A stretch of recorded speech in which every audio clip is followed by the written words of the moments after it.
tähistame reformatsiooni 500. aastapäeva.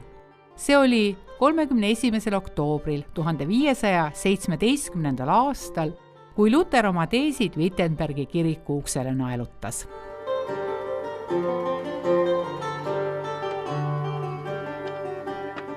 Seda on esimese põlve reformaatorid seda lugu hakanud ise küll pärast neid sündmusi hakanud niimoodi esitama ja ütleme, et õpetatud maailmas on kõva vaidlus sel teemal, et kas see kõik oli nii või ei olnud. Niimoodi kuupäevana ta sobib väga hästi, ta on kõigi pühakute päeva eelõhtu, sel päeval kokku tulnutele pakkuda siis arutelu teemat, et ma olen valmis vaidlema nendel teemadel, siin on minu seisukohad ja see on väga akadeemiline protseduur tegelikult.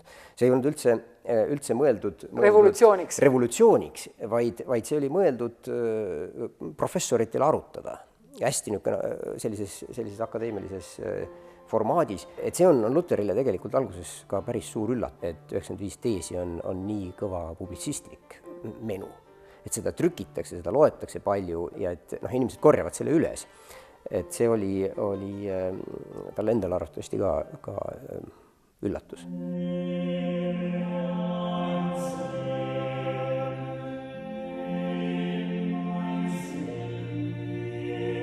Oleme Tallinna linnaarhiivis. Meiega on ajaloolane Juhan Kreem. Alustaks täna sellise asjaga nagu indulgents. See on üsna traditsiooniline ja tõele vastav skeem, et vaidlus või see konflikt, mis 1517 oktoobri viimasel päeval oma alguse sai, et selle üks käivitajatest on vaidlus indulgentside üle. Selliseid privileege anti välja ju kogu keskaja vältel, küll ristisõja rahastuse kogumiseks, küll Tallinna sadama ehitamiseks näiteks on antud välja indulgents. Aga see nüüd siin nendest, mida me nüüd vaatama hakkame, on üks hilisemaid, õieti see konkreetne on Oleviste kiriku Maarja kabeli ehitamiseks 1509. aastal välja antud indulgents, et igaüks, kes õigetel Maarja päevadel kohale ilmub ja kiriku ehituseks annetab, sellele arvatakse 100 päeva maha puhastustulest.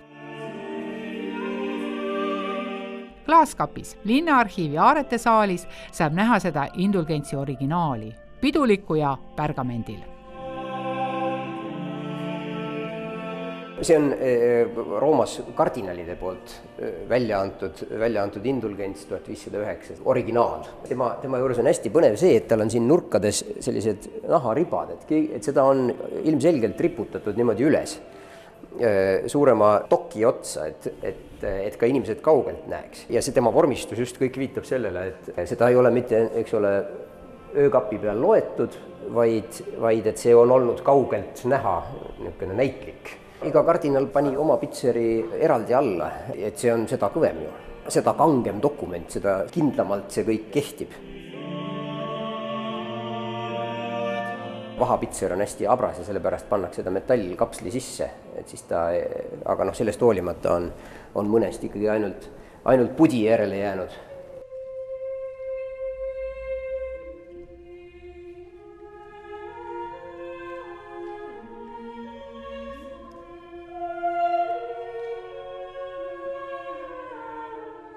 Et see konkreetne eksemplar siin on selle sama indulgentsi samal ajal, siis 1509 tehtud alamsaksakeelne tõlge.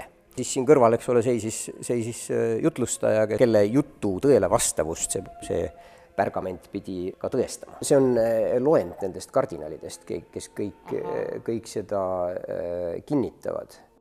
Et siit hakkab Kerspel kerke sunte ole in Stadtreval. Surma hirm on ju väga suur. See küsimus, mis saab pärast ja inimesed on võimelised ükskõik mida tegema, et kuidagi pääseda. Aga see, kes siis annetas, see sai ka mingi tunnustähe, et siis seal purgatooriumis ette näidata või kuidas? Arvatavasti mitte, et see oleks tähendanud tohutut survet kirjutajatele veel ja neid on mõned säilinud küll, selliseid tehti, aga niimoodi laiemalt neid arvatavasti väga ei olnud.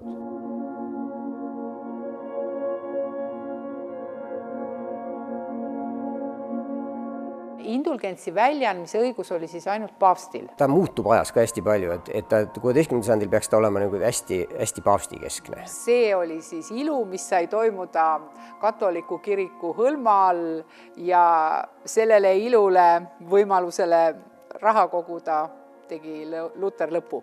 On ilmselgelt, et üks nendest reformatsiooni käivitanud momentidest on see, et seda mehhanismi hakatakse kuritarvitama.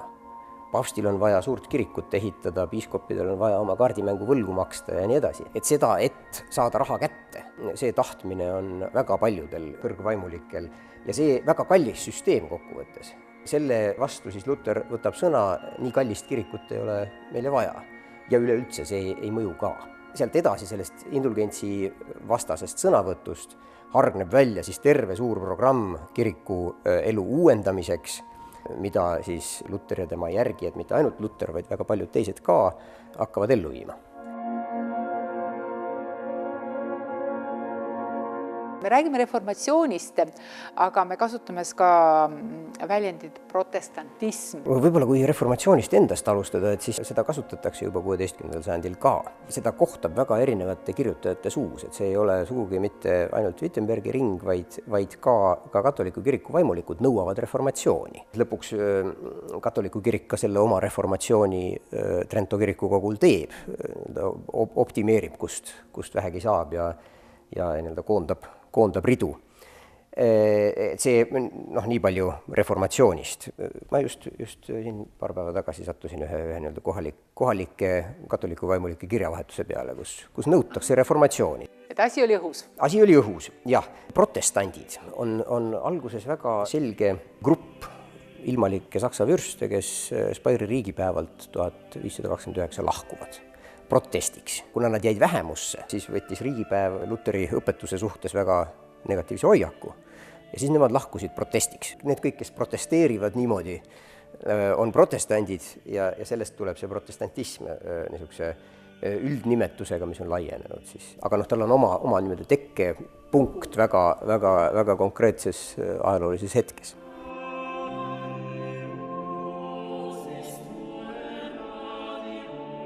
Eesti inimese jaoks reformatsioon, esimene mõte on see, et pildirüüste, kui palju me selle pildirüüste loost praegu teame, palju me siis kaotasime sellega? See pildirüüste temaatika tuleb reformatsioonis Luter ja järgmine on pildirüüste. Jah, kusjuures kõige paradoksaalsemal kombel Luterisse ei puutu see asi peaaegu üldse. Et see oli Wittenbergis Luteri äraolekul tehtud pahandus. Tekkinud mõttekäik, et kõikvõimalikud pühapildid on segavad inimest, õiget usklikku ja on seetõttu kahjulikud. See idee arenes võrdlemisi sõltumatult Luterist. Samas on see jällegi, kui mõelda et me just rääkisime, kuidas on rikas kirik ja väga kallis süsteem ja sinna pannakse väga palju raha sisse, et siis kiriku rüüstamine, selle võtame raha tagasi. Võtame, see ei ole ainult pildid, vaid ka ju väärismetallidest esemed, mis niimoodi laiali tassitakse või röövitakse kõige lihtsamal kombel. Mitmel pool üle Euroopa on selliseid pildipurustamise aktsioone. Liivimaal on neid ka ja mitmetes linnades, Riias, Tartus, Pärnus. Mis nüüd Tallinnasse konkreetselt puutub, siis siin on see aktsioon ikkagi ainult ühel päeval ja võrdlemisi piiratud. Kui me vaatame praegu mööda linna ringi, siis meil on keskaegseid kunstiteoseid ikkagi ikka säilinud ka. Kui Pühavaimu kirikut rüüstati, siis minge vaadake, seal on ju altar endiselt alles.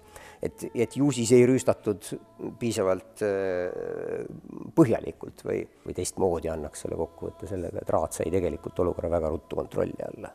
Väga mitmetes Saksa linnades näiteks raad kukutatakse ka reformatsiooni käigus. Tallinnas seda ei juhtu, Liivimaal kusagil ei juhtu, et see põhimõtteliselt see linnavalitsuse süsteem, nagu ta enne reformatsiooni on ka edasi.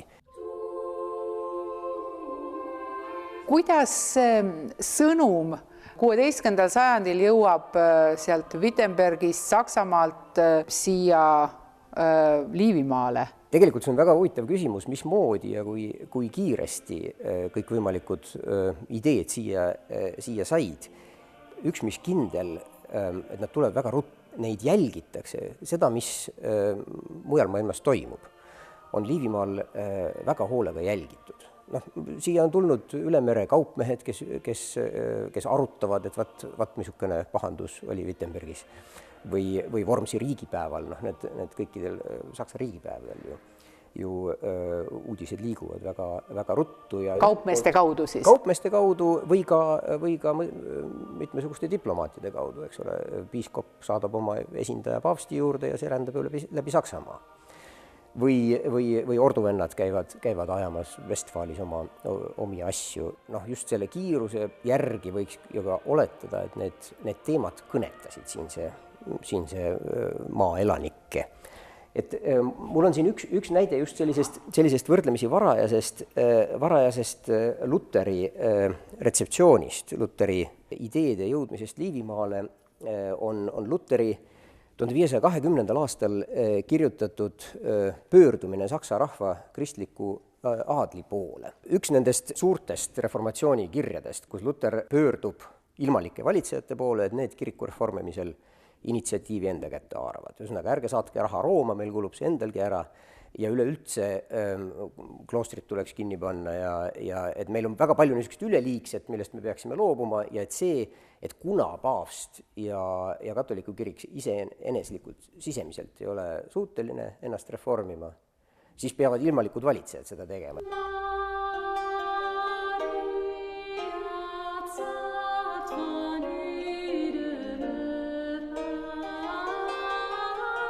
See on tegelikult osa luterliku liikumise edust ka, et tegelikult tema liit ilmaliku võimuga on väga tugev. Näide sellest, kuidas on ühte Luteri teksti, mis täiesti võimalik, et jõudis siia trükitud kujul või ka käsikirjaliselt, on mõttega loetud. See ongi excerpta, eks ole, siin on väljavõtted, nagu konspekt, jah. Ja kui me siit edasi lähme, siis ta tõepoolest punktide kaupa, nii nagu ka Luteril endal, neid on võimalik nagu kokku ajada. Siin ta ütleb veel sõnaga 4., 5., 6., 7. punktide kaupa, mida kõiki peab tegema. Tõsi, ta on lõpus natuke ära väsinud, siis siin lõpeb nagu poole pealt ära. Et see on kokku 27 punkti on selles originaalis, et siin on 22-ga on tal nagu küll saanud. See kirjutaja on jätnud selle pooleli. Või on see meil ära kadunud? Ma arvan, et siit selle väljanägemise järgi otsustades siiski ei ole. See kõik on üks vihik, mis aitab tema dateerimisele kaasa, et siin on 1521. aasta kohtuasi. Ühesõnaga, see tekst on juba hoopis teine lugu 21. aastast. Üks niisugune tavaline pärandijutt oli see vist, kuidas 1521. aastal on neljapäeval pärast küünlapäeva on rae ette tulnud. Ühesõnaga täiesti niisugune rae asjaajamistekst. Et siis me saame teada, et see on ikkagi täpselt selles ajas. Et see on Tallinna rae paberite seas. Ja 1521. aastast kindlasti näide sellest, et loeti ja pandi tähele sellest ajast Liivimaal tegelikult ju mingisuguseid poliitilisi aktsioone veel ei ole. Et esimene jutlustaja, keda siinmail fikseeritult on Andreas Knopken, kes kevadel 1522 Riias alles alustas. Aga kus sa tead? See on Riia rae paberites kirjas. Et Tallinna puhul on natukene ebamäärasem, et esimesed konfliktid nüüd uute jutlustajatega on alles 1524. aasta algusest. Aga konflikti lähevad nad siis kellega? Võib öelda, et see kõige teravam konflikt puhkeb dominiiklastega, sest et see on ka, dominiiklased tegelevad jutlustamisega ja see on see sama nišš, kus tulidki Luteri omad. Toojad tulevad. Ja teine asi on see, et dominiiklased on päris algusest peale olnud selle luterluse vastase võitluse eesliinil ka. Et kui paavst kuulutab selle ketserlikuks, see on valeõpetus, siis informatsioon sellest, kuidas sellega tegeleda. Meil on siin ka Tallinna dominiiklaste raamatukogus on raamatuid, mis põhimõtteliselt õpetavad vaidlema luterlastega. Ehk siis nad on ka linnas ka kõige pädevamad, kes seisaksid siis, eks ole, uutele jutlustajatele vastu. Kas sul meie raepaberitest on teada ka, kuidas meil siin need Tallinna jutlustajad toimetasid ja olid? On sul siin tunnismärke? Esimesed ettepanekud, mis 1524. aastal Tallinna jutlustajad teevad, need on siia sellesse rae raamatusse kopeeritud.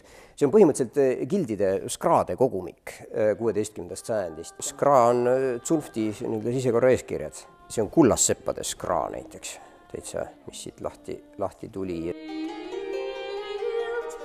Nagu ma enne vaatasin, leheküljel 77 algavad need Tallinna ülempastori Johan Lange, tema esimesed ettepanekud selle kohta, mismoodi seda kiriku elu siis Tallinnas peaks ümber korraldama. Tuleb saksakeelseid jumalateenistusi pidada, tuleb eestlastele anda eraldi kirik, tuleb koondada kõik senised kiriku sissetulekud ühte kohta, see on väga suures mahus selline haldustekst, et et kuidas korraldada, jah. See on see algus, kus luterlikud jutlustajad saavad raega jutu peale, hea klappi ja kontakti ja asuvad seda süsteemi ümber ehitama.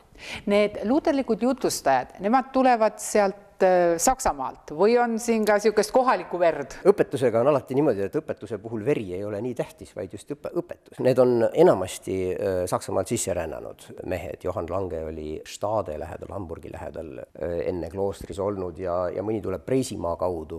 Mõned nendest võisid olla Liivimaalt pärit, käinud õppimas välismaal, sest ülikoolid olid ju kõik välismaal sel ajal. Nüüd üks asi, mida alati väga palju imestatakse, on see, et mismoodi see sõnum sai levida. Nad ise nurisevad väga palju, et talupoegi on raske harida. Ilmselt nende kohaliku keeleoskus, nüüd eesti keele või läti keele oskus jäi alla senistele jutlustajatele ja see on alati niisugune pinge moment, mis seal tekib. Aga ilmselt see nagu maal levikule on tõesti pannud esimesed piirid ette. Laupäeval pärast Maarja sündimise päeva tulnud jutlustajad rae ette ja tahtnud järgmisi punkte sisse seada. No, siin on need juba nimeliselt ka Johan Lange, Hermann, see peab olema Marsov, aga Marschherr on ta ja Zacharias Haase. Siin on Anno 24. Kus sa näed? See, Anno et cetera, sest tegelikult on Anno Domini, see oli ju lihtsalt aasta või issanda aasta.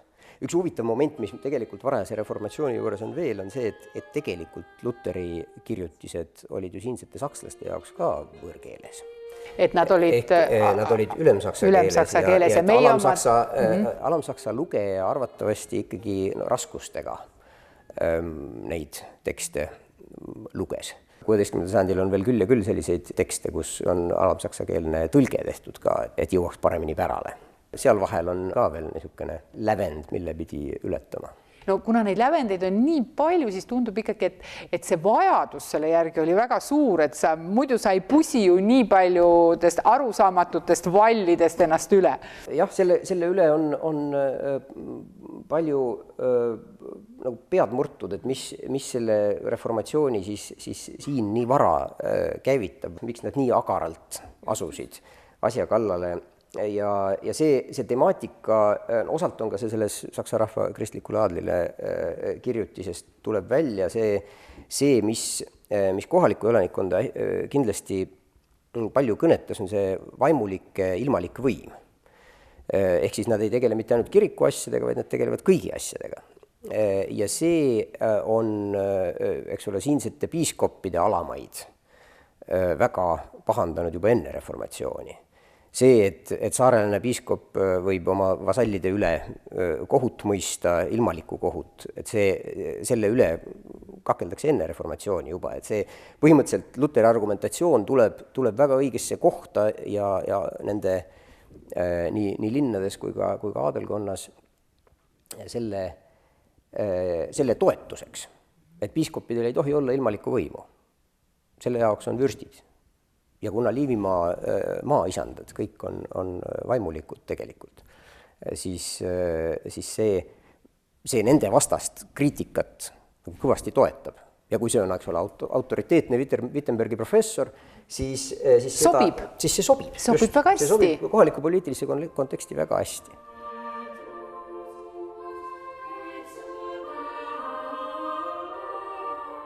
kas linn sai ka sellest omale mingisugust sellist tuge, kasu? Linn kahtlemata oma nende ümberkorraldustega, mis nad teevad, on saavutanud parema kontrolli oma linnamüüride vahel toimuva üle, kõige üldisemalt öeldes. Teisisõnu on see, mis nüüd ka Tallinna Rae materjalidest välja tuleb, et see kontroll kiriku varade üle, kiriku arvepidamine. See muutub järjest detailsemaks, kui kiriku senised tulud koondatakse ühte kassasse, ehk ühiskassasse või hilisemasse jumalalaekasse. Siis on näha, et linn on ka kõikvõimalikke kiriklikke institutsioone, mis enne on olnud juriidiliselt väljaspool Rae võimu. Siis nüüd koondub see Rae alla. Ma otsisin siit välja lihtsalt ühe näite sellest, mismoodi Raad majandama hakkab või mis meil sellest kõige varasemast otsast teada on, just nimelt selle ühislaeka või jumalalaeka arved. Kõige varasemad arved, mis siin hakkavad tõesti 1525. aastast peale, need on põhimõtteliselt pastorite palgalehed. Siin sellisel kujul säilinud on. Siin on Oleviste kiriku vaimulikud ja kui siit vaadata, kuidas on 25. aastal makstud järjest nimeliselt, ja siin on Johan Köll, Vannat Kölli katekismuse tõlkija, kes on saanud 17 marka ja siis lisaks veel mitte saksa jutlustamise eest 6 marka.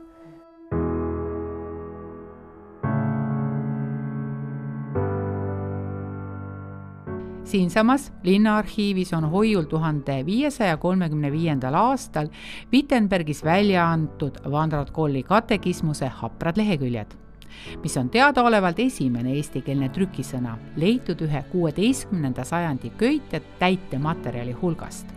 Kuivõrd see katekismus on reformatsiooni sünnitatud, on küsimus. On ja ei ole ka see, et see on koostatud Tallinna luterliku pastori poolt ja et see on trükitud Wittenbergis. Et siis see on kahtlemata reformatsiooni tulemusena tekkinud tekst ja raamat. Ta nimelt keeleliste ja sisuliste vigade pärast ju keelati ära ja tehti makulatuuriks. Ja see, et me teda siin näha saame, on tegelikult 30. aastate tähelepanelike ja usinate raamatukogu inimeste avastus. Tallinnas ongi otsekontaktid Wittenbergiga tegelikult hästi hilised, on 1530. aastate alguses, 1531 pöördub Raad esimest korda Luteri poole, et nüüd me sooviks ühte jutlustajat, keda võib usaldada, sest kogemus on ka muuhulgas sellega, et osa nendest on väga isepäised ja on üritanud reformides väga kaugele minna. See kõige kuulsam vast tegelikult Liivimaa reformaatoritest Melchior Hoffmann, kes Tartus tegutses.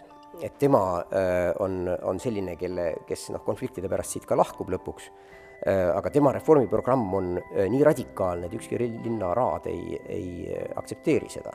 Lõpuks ta ju lõpetaski Strasbourgis vanglas. Ta on tegelikult üks nendest ristijate või täiskasvanu ristijate põhilistest ideoloogidest, kust baptistid on pärast välja tulnud. Samas ka isik, kes Liivimaa reformatsiooni loo seob suure vähemalt üle-euroopalise, kui mitte globaalse ristiusu vormiga. Kui rääkida reformatsioonist, siis sinna juurde tegelikult kuulub selline reformatoorne radikalism ka, et kui ma rääkisin Luteri ja ilmaliku võimu seostest, et luterlus tegelikult on väga riigitruu, selline usk, Jumala poolt seatud valitsejaid peab kuulama ja neid ei tohi ise asendama hakata, et see kõik on vale. Aga reformatsioonis on hästi palju selliseid voolusid ka, mis suhtuvad palju radikaalsemalt ja nõuavad ka radikaalsemaid reforme. Ja üks Melchior Hoffmanni selliseid ideid oli ka see, et kogudus peab saama ise omale pastori valida. Ehk siis see kirikuorganisatsioon altpoolt põhimõtteliselt.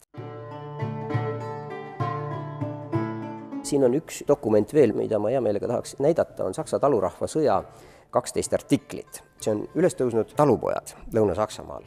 Koostasid oma nõudmiste nimekirja see on väga populaarne teos Saksamaal, seda trükitakse tohututes kogustes, selle küsimusi arutatakse riigipäeval ja meil ei ole trükist.